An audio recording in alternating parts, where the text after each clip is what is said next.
Where we're picking up now is with Adam and Eve's children. The next big event in the Bible is Adam and Eve had children. So let's go there.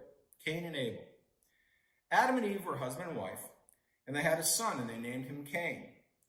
Then they had a second son, they named him Abel. Cain became a farmer, and Abel became a shepherd of sheep. Since God loved them and took care of them, Cain and Abel brought offerings to God. Abel brought the firstborn of his flock to God as an offering, while Cain brought an offering of things that he grew.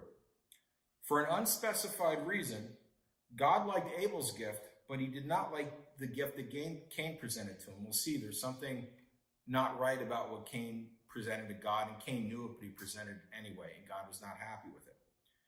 So Cain became very angry that God was not happy with his gift. And this is what God said to Cain. Now again, back then, and we'll see up until the time of Moses, at some point in Moses, God spoke to his chosen people directly. He spoke to them, I don't want to say face-to-face, I don't know if it was face-to-face, but he spoke with them. They spoke back to him.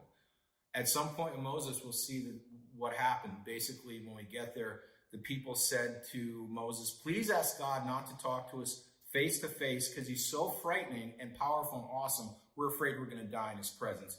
Could you have him tell somebody a message and bring it to us instead?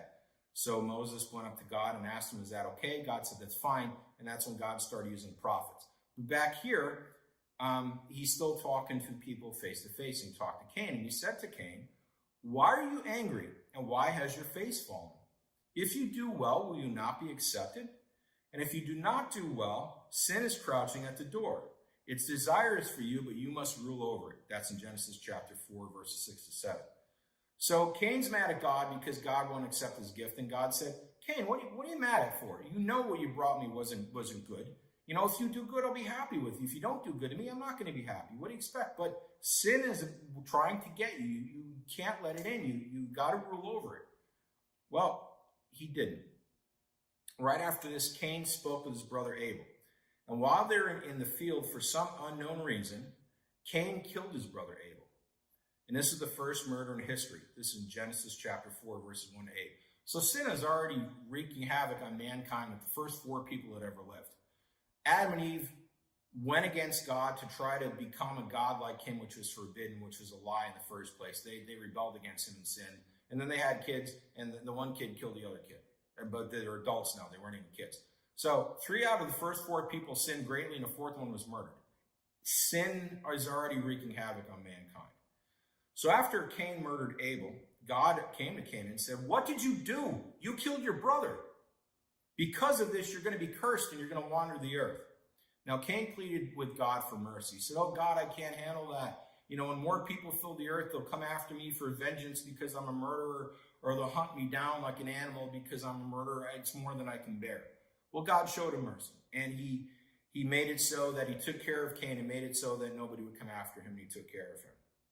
Now, God made a wife for Cain, and they had children. Adam and Eve, Cain's parents, also had more children. Back then, God allowed people to live to be over 900 years old. Now, I'm not sure why, but I could guess the world was completely empty. They had to fill it up. You know, if people died early, it would take forever to fill it up with people. God wanted this world to be fruitful and multiply, full of people. So people lived to be like 900 years old way back when. People kept having children, and over time, the earth was full of people. This is in Genesis chapter 4, verses 9 to 25, Genesis chapter 5, verses 1 to 32. Now, the next big event that we read about is Noah and the ark.